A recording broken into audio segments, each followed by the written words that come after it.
there is always a Murugan Idli Kade and there's always a Taj and there is always a lot of those things. So people have their own time and measures in terms of where they want to go and what kind of treatment they want. One of the things was we are not from the industry. Like I said, I'm an engineer, he's a management graduate. So we don't know how to cut hair, we don't know how to do anything with regards to this. So we had to hire the best. I used to hear consumers will say, I'll come for my pedicure, manicure, but for my cuts, I'll go to Bombay, I'll go to Dubai. And so for us, it was like, hey, we want to bridge that gap. Why can't Chennai give that kind of service? And what's the revenue number if you can share?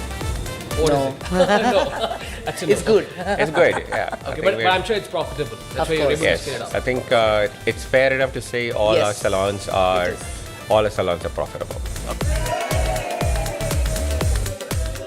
Hello and welcome. I'm Vijay Srinivas and this is C-Suite Conversations, a show where we talk to the top brass of India's biggest and finest brands. This time we are here at the Vurve Salon in Adyar and we're joined by its founders, Mr. Manoj Samuel and Rebecca Samuel. Thank you very much, both of you, for joining us on the Federal. Thank you. Great to be Thanks here. for having us. And thanks for coming to Vurve. Thank you so much. So, let me begin with you, Manoj. You started Vurve exactly 10 years ago. You just celebrated your 10th anniversary. You started off when Indian salon space was quite dominated by some of those salons kicked off in the early 2000s, right? So, what made you believe that there is a lot of opportunity for you to sort of start something new and premium? Yeah, I would love to take the question, but the first person who can answer this question is her, actually. So this happened by chance. So we were not, we didn't decide to choose the salon industry out of choice, but it just happened by chance. And we are from the corporate world, and we've had about a decade of experience from there.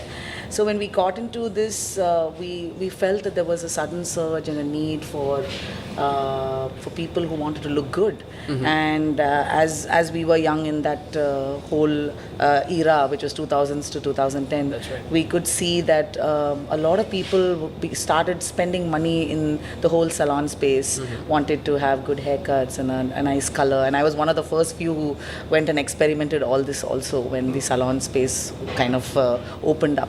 And it just, when in 2010, when an opportunity came in, and I jumped at it and thought, okay, maybe this could be a great chance to open one small little salon for ourselves. And we didn't plan to have to get this where we are. It started off as something, as an offshoot and just support the family. But, there was no end to this. And when we began into the whole salon space, what opened with 1, 2, 3 salons, we couldn't stop this whole thing from growing. So, that's where we are. It is a big surge. The 2010s was a big surge in this whole industry. And this is where we are today. Okay, so we've been interviewing a lot of CEOs, and what we get to hear is, India has always been a very price-sensitive, conservative market. But I had a look at your tariff. It comes to a premium segment. So, were there any preconceived notion that you had before you started off? Maybe it might not work out. These kind of tariffs might not work out, or maybe and you had a sort of a change of opinion after you started off this. Any early assumptions that you had to unlearn? So. You want to... Yeah. So when we started the brand, right? So we always wanted to do something that is premium, and we have always seen. Basically, everybody starts out with doing a research. When you do research, we've seen a lot of salons that are out there, catering to a lot of people out there, general public, general masses, and all that. But we also realized that there's an aspirational crowd. There are people who want a little more exclusivity. They want a little more care, a better experience, right? Like there is always a Murugan Idli Kade and there's always a Taj and there is always a lot of those things. So people have their own time and measures in terms of where they want to go and what kind of treatment they want. Even now when I say to somebody, hey, you know what, when somebody comes into a salon like us, they should be treated with a lot of care and that experience that matters in the entire journey. So when that happens, right, you always invest in that in terms of how the customer journey is, and also build your salon based on that in terms of the format, in terms of the design, in terms of the people, and even the artistry. the entire journey of the customer and the experience matters, and that's exactly why we said, okay, this is not going to be something that we will always cater to, not just for regular people, but also for people who are looking for a greater care and aspiration to be feel better. To add to that as well, though in about 10, 12 years ago, it was a little scary also for us to to think of adding these kind of tariffs onto the into our menu card. But you'll be surprised. I mean, and I should be so proud to say that Chennai is a very very giving. The consumers are very giving. They appreciate art. Uh-huh. They give value for art. And when I say art, for us, cuts and colors are art. It kind of defines the person that you are.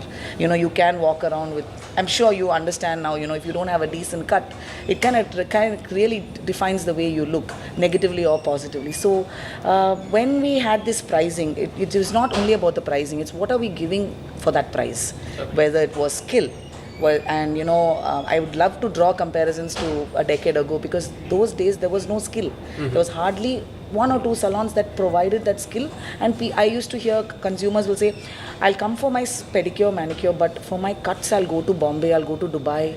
And so for us it was like, hey, we want to bridge that gap. Why can't Chennai give that kind of service? True. So why that gap? Why are they going to Bangalore? Why are they going to Delhi and Bombay? So our aspiration was, we wanted to first give the skill for that value. And when we started giving that, and of course it doesn't mean skill, it means a good looking place, a place where you feel warm, an environment where you get the vibe. See, I feel 30% of the job is done when you walk in. But see, when you say you walk in, you need to talk about the experience, right? So experience is very subjective matter, isn't it? Experience is subjective, but when we are deciding to give you that experience, we are measuring it on a couple of things. So the first experience is the ambience. Okay. So that, I will say, plays a huge role. The next experience is our front desk, how we are welcoming you, what is our knowledge, our skill set, what is the skill that we are providing you for the service, and your whole journey through your service, whether it was a haircut, starting from the call you made, the information we give you, then you step in and a beautiful looking place. Is it clean? Is it hygienic? A lot of steps go into the word experience. It is subjective, but there are I'd say about 20-25 various aspects that go into filling up and giving you that kind of complete customer experience through the journey. Okay. So, yeah. So I think Vurve is a sort of a standalone, salon as such. But I've got this interesting piece of statistics from the United States. We don't have India-specific data for that. The survival rates hover around 38% after 5 years in developed economies for independent salons when compared to franchisees, which tend to have double that success rate. So, did you ever consider franchising at the earlier stage, or even today, or independence has always been in your DNA? So, talking about survival rate, we're now 10 years old. That's right. And we have... You've crossed that. We've crossed that entire threshold, or we said, okay, fine, are we going to have a downfall or not? And we now have 14 salons and 3 academies. So, I think one of the mottos or beliefs that we had always believed in is failure is not an option. Okay, and also adding on to that, quality and experience to customer was the most 2 important principles for us. Based on that, we also looked at what the market was in terms of franchising and how the salons that were either standalone or they tied up with other partners to become franchisees, and we've seen. Some of them were successful, some of them were not successful, some of them also, like you said, they didn't survive the lifetime of that whole cycle.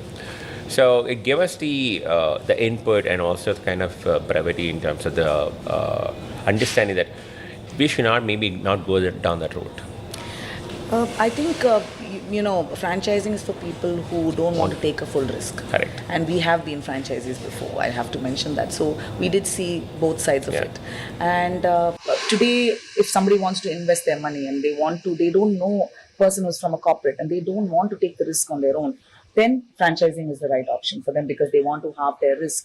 They want to make sure that they invest in a brand that's already done the due diligence and who've been in the market for a long time. But if you're looking at giving quality out, if customers of paramount importance to us, where it's not, as you can see, we probably will do only about 30 clients, 40 clients a day.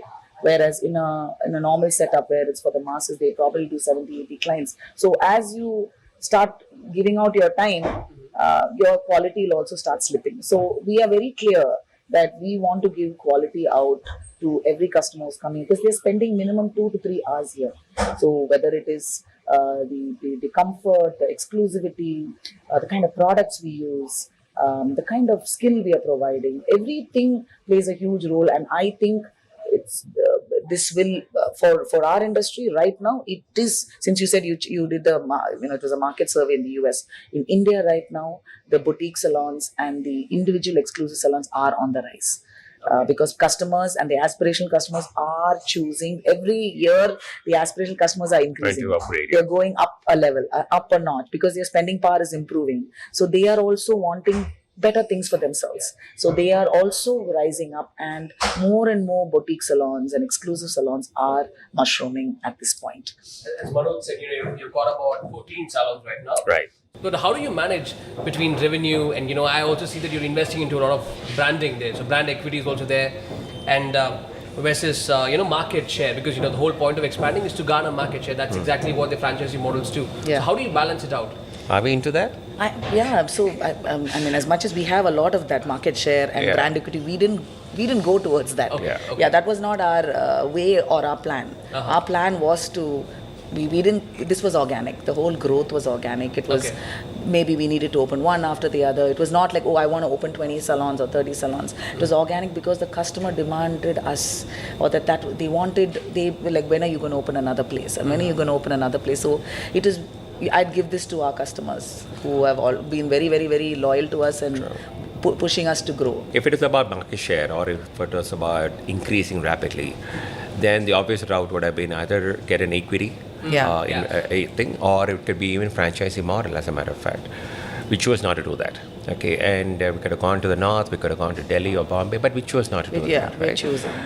The rate at which we are growing also is about 2 to 3 salons per year, and we carefully make sure that every salon is self-sufficient, optimized for itself, and only then we look at, what is the next project that we're looking into? Yeah. And we're not diversifying into another line of business, but we're looking at how do we grow either in the same city or maybe in another city that we already exist. Even as a matter of fact, if you look at it right now, in Bangalore, we have 3 stores. There's got a huge potential, right?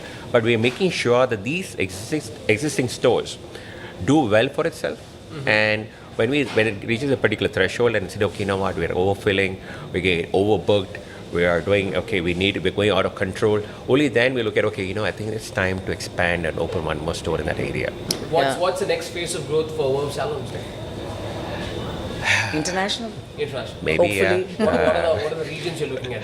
Middle East, maybe? Middle East, definitely. Yeah. Could be a good area to We have queries from Sri Lanka. We do have queries from the US. But I don't know. We're not sure. But is it going to be some kind of a JV, or it's... I think for now we are self-sufficient. Mm-hmm. But we can always have a cup of tea with anybody who wants to have a conversation. Mm-hmm. So that is always an open conversation. Okay. So for now, I think we are self-sufficient. Let's see how it goes here. No Northern India expansion. No, definitely not for It's not our area. No, not our area. So you want to be we have friends in that zone. We have a lot of friends from Delhi. We have a lot of friends in Bombay or even from Calcutta, as a matter of fact. But I think we have our areas demarcated. Yeah. We're happy for them. We are happy for them. They're happy for us. We said, you're doing good there, and that's good for us. Interesting. So, if you look at the industry consolidation trends, larger chains are acquiring independents, right? So, is Vurve likely to be an acquirer at some point, or a target or a solitary premium player? I keep debating with Rebecca or Becky here, saying we should have a strategy to kind of like an exit strategy. She wants to work until she is about 95 years old. No, I said, and she wants to be making sure that the brand lives with her until she is. A lot of founders do really think about it. Yeah. Start a brand, make it big, sell it to somebody, at least sell a portion of it to somebody. You never know. I don't know how that's going to pan out. Both of us are, getting to our 50s. No, we are in our mid-40s. Okay, so would I want to work when I'm turning 60? Maybe, I don't know. So let's see how that pans out. But nothing is closed. Nothing is closed. All options. We keep talking to different people. Hearing what the market is all about, understanding how what is like a buyout, what is like a venture capitalist. We keep hearing all this information, seeing hey, how other brands are kind of coping, what is the kind of stake and equity, how do they operate, what is the management ratio and the control that they have. We keep hearing all this news. We kind of we're like she said, the window and the doors are always open to having conversations. Yeah. But right now, we're not in the mode of acquisition, and nor are we acquiring any other salons. Yes. Also, we have strategically positioned every salon on a high street. Yeah. So we can't just pick anything and everything that's everywhere. So we need to really look at that. So we very carefully, Plan out where we are. Yeah. So And unit economics is how we measure the commercial success of a salon, right? So, it could actually make or break the salon business. So, what are the key profitability drivers for Vurve on that note? I'd say standing out, skill set, customer base, reinventing, consistently changing the strategy of what we're offering to our clients. and also repeat business. That plays a big role for I'm us sure too. the majority chunk of the revenue is coming from Chennai because you've got lots of outlets here. Yes. Obviously, yes. Yeah. Okay. And how do you see the Kerala market and the Karnataka market? Aspiring. They are, Chennai is probably ahead is what I'll say, though, because when we went to Bangalore, we were pleasantly surprised to see that skill is a huge issue even now at Bangalore. Though there's a huge market and there's a huge opportunity to do really well, it's going to take time because this business without skill is nothing. Okay. So if you don't have a good team, you can't do this. Okay. And what's the revenue number if you can share? No. No. It's good. It's good. Yeah. Okay, but I'm sure it's profitable. Of course. Yes, I think it's fair enough to say all our Yes, salons are profitable. Okay, all the salons are profitable. Yes. Okay. Interesting. Yeah. We don't open anything unless we get that sorted. So that's one of our principles. Okay. So that's the point. If we can expand and then we can have 2 or 3 not doing well, but that's not our principles. Okay. We want to make sure. There are brands out there who are salon brands I'm talking about. If they have 10, maybe there are some of them that are not performing too well, but they're okay with that because they believe that 80-20 rule or a 60-40 rule and all that. But no, for us it's not the same. It's 100%. It has to be. Like we said, right? Our principle is failure is not an option. So we go back and fix. We see what is the problem that is causing that issue, whether it's walk-ins or whether it's repeat business or whether it's something to do with the client or whether it's got the demographics that kind of play a role, and then we kind of work in all these areas until it's fixed. Yeah. And we kind of work on it. Even something like a small signage could be a problem. Yeah. Right? Location may be great, but if there is no visibility for the place, we go back and fix on that. We go back to the drawing board. I think we yeah. haven't shut a single salon. Yeah. Till date. Yeah. So and beauty industry is heavily talent dependent. So Yes. what's your approach to talent management, talent acquisition? We're lucky we're on the upper edge of this issue right now because the kind of the brand value that we have right now, we are easily we can get in people because they want to join the brand. The reason why they want to join the brand is what do we offer the stylists and the one is stability, next is education, which comes to them absolutely free, which a lot of people, and high-end education. Then obviously a great package, the variables are really interesting, and most important, job satisfaction. There's a lot of freedom. We come, it's not this whole old entrepreneur, where this sir, ma'am, we still don't go.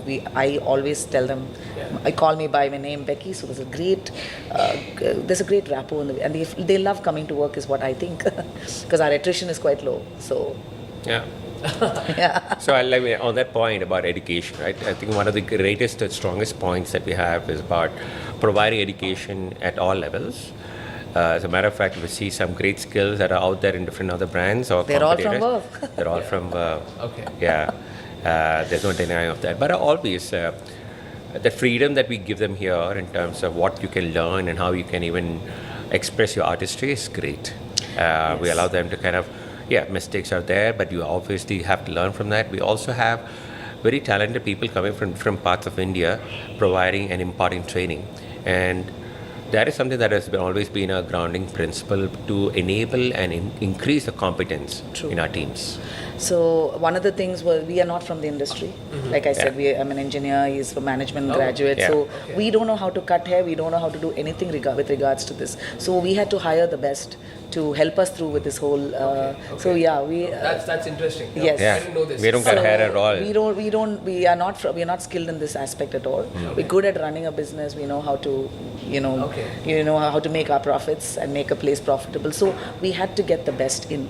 Also, while we're doing this, there needs to be some kind of satisfaction of what we're doing at the end. So giving this knowledge, growing the people from that strata and seeing them do really well in life gives you a different kind of a feel. Like you're doing something, giving back to the community.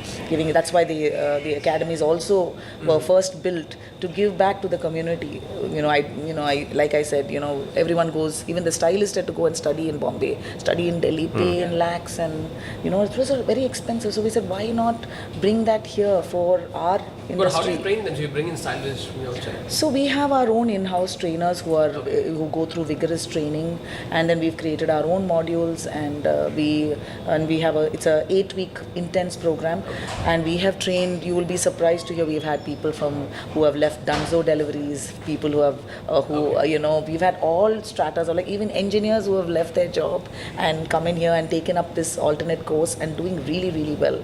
So it is a great industry to be in right now. The kind of income that the kids are earning also now, it's unbelievable. Salons have become more of a part and parcel of people's lifestyle, especially the millennials and the Gen Z, right? So, but there are brands who struggle to convert these Gen Zs on social media engagement into real world visits. I see a lot of Gen Zs, putting out all this. I even saw an ad playing out on your screens right now. So where one of your stylists doing all that hairdressing and all that, it's putting out all the reels happening. People save it, but they don't actually visit the one. So how do you bridge this gap? To what? To getting the Gen Zs into the salon? Into the store, yeah. It's a very interesting question that you asked because just about 2 years back, we were just talking about how we were not so into Gen Zs, and there was a big difference between our debate between millennials, which is us, versus Gen Zs who kind of live in the moment, right? They are the Gen Z, and they like to do what it is. They have something called a work-life balance, which is where balance of personal life is more than the work, right? Yeah. So but I think in the last maybe about a year's time, last 12 months, we got a little more conscious about the fact that this is the next generation. Future, yes. This is the next generation that we need to kind of get ready for. We need to get ready for in terms of not just about opening a salon and designing it, but also with the services.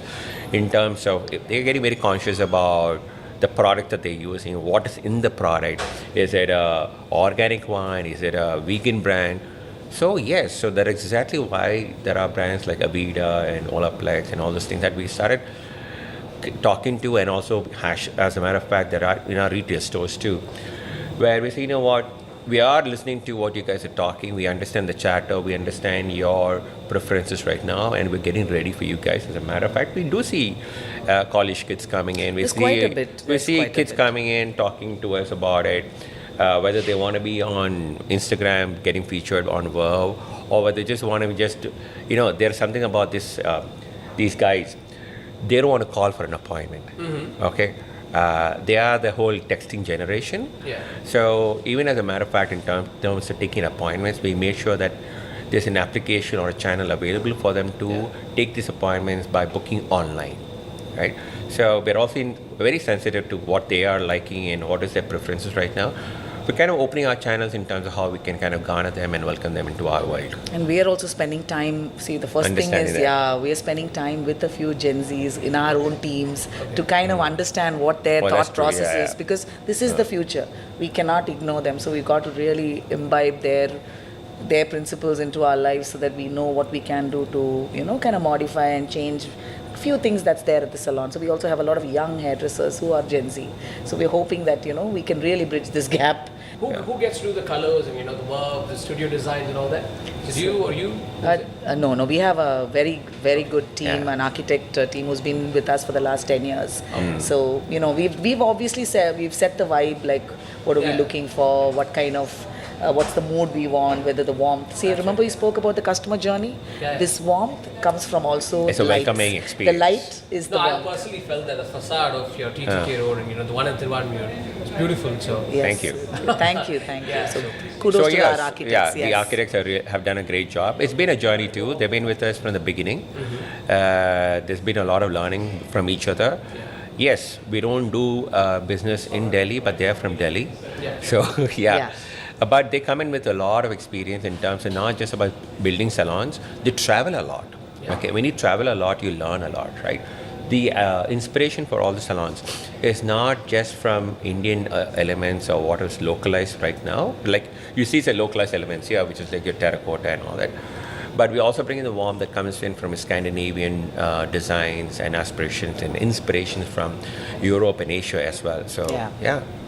So we kind of incorporate all of that beauty into our salons. And every salon will have one touch of Chennai. We have hardcore Chennai. Yeah. But you're from Kerala and he's from. Still, but I'm Andhra. born and brought up here, and we are very We've been connected. I've been here since Truly south 2001. you guys are. Yeah, we are Yeah. truly south. Yeah. And so you'll always see a red door. You see and a red yellow door, which is sofa. maybe European or maybe, but the The sofa yellow is sofa very is my auto. auto. Our autos are Yeah. yellow, so we always have So there are yellow some sofas. palettes of the design palettes which are also going to be on. Basically, we call them verb And you elements. keep it uniform across all. The elements, These the two are core uniform. elements are going to be always The there. rest, like you'll see some natural elements like Yeah. pine wood. Yeah. You see the terracotta. The green, the plant and the greenery comes in, so it's all there. Thank you very much. Such a pleasure talking to both Okay. of you.